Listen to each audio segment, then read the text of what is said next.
Sobre essa corrida eleitoral, a gente vai conversar agora ao vivo com o Rafael Cortez, que é cientista político. Rafael, muito bom dia, obrigado por falar com a gente. Bom dia, Marcela, Daniel, é um prazer estar conversando com vocês da CNN. Rafael, a gente vê, o que a gente consegue observar desses números, comparado à pesquisa anterior da Genialcast, é que não teve uma grande movimentação para o presidente Jair Bolsonaro, mesmo após o início de pagamentos de benefícios sociais. Aí a questão é, mas as pessoas ainda não assimilaram de que esse benefício pode vir exatamente do governo federal. E aí traz um retrato interessante da pesquisa que diz o seguinte: 58% dos eleitores sabem que o autor é Bolsonaro. Em contrapartida, 62% acreditam que os ajustes no benefício e no Vale Gás têm como objetivo principal ajudar a eleição de Bolsonaro. O eleitor está mais atento a essas questões? O que mais você atribui a esse resultado?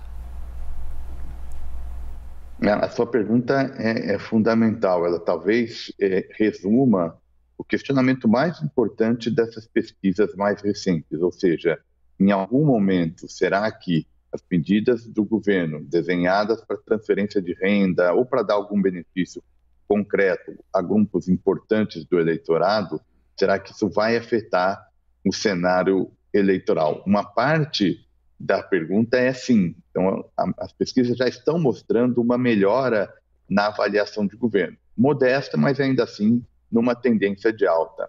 O problema, e por isso sua pergunta é tão importante, é transformar essa melhora na avaliação do governo em apoio à candidatura à reeleição. Aqui talvez seja o maior desafio do presidente Bolsonaro, e me parece que uma parte dessa resposta tem a ver com o histórico do presidente, não muito associado às lutas pela questão de igualdade social, da agenda social como um todo, e aí aparece uma decisão como mais uma decisão de caráter eleitoreiro do que propriamente uma visão que o eleitor associe politicamente ao presidente. Rafael, bom dia. Nas nossas últimas conversas, a gente falou sobre o eleitorado evangélico e apontávamos ali essa tendência de buscar tanto o Lula quanto o Bolsonaro esse eleitorado. Essa pesquisa traz também um salto aí de 4 pontos do presidente Jair Bolsonaro nesse eleitorado. Está mostrando essa pesquisa que a atenção é muito mais para o evangélico do que para quem recebe Auxílio Brasil?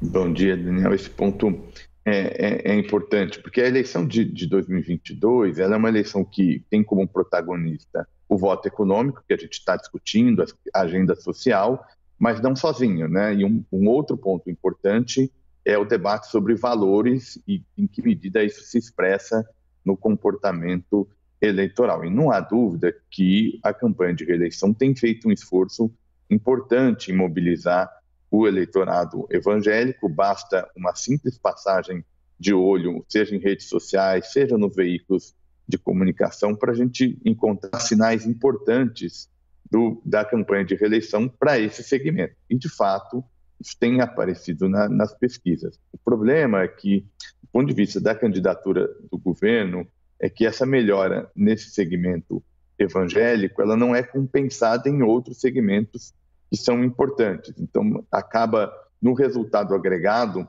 não fazendo tanta diferença, ainda que essa seja uma arma importante para a campanha de reeleição e certamente vai ser explorada ao longo dos debates até o primeiro turno.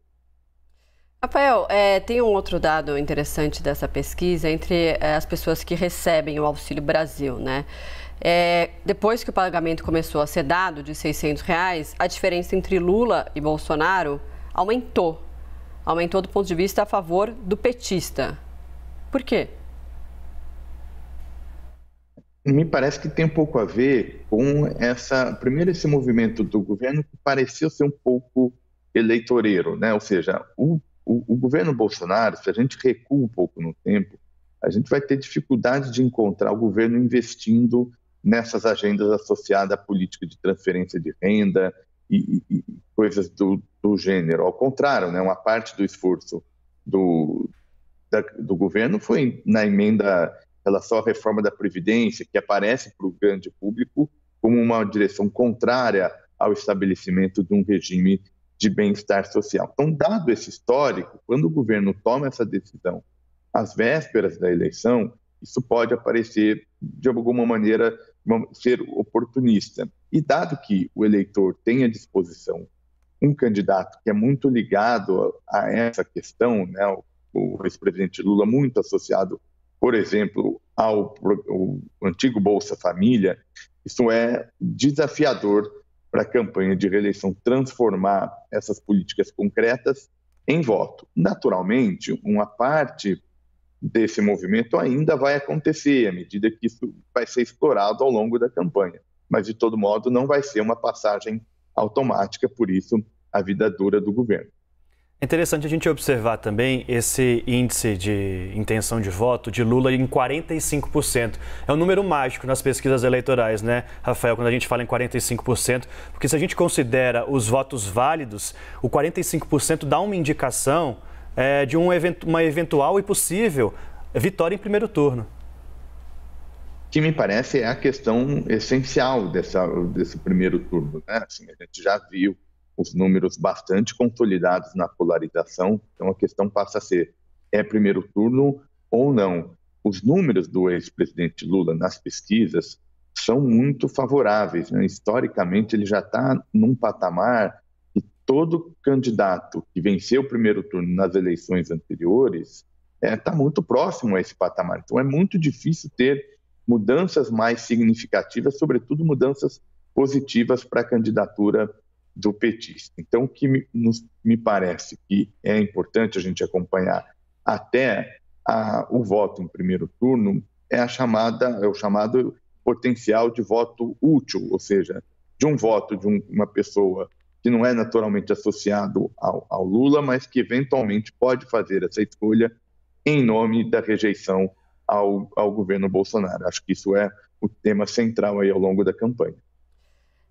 Bom, agora voltando para o recorte do público, dos eleitores, né, formado por mulheres, ainda há uma resistência muito grande, né, das mulheres em relação ao presidente Bolsonaro.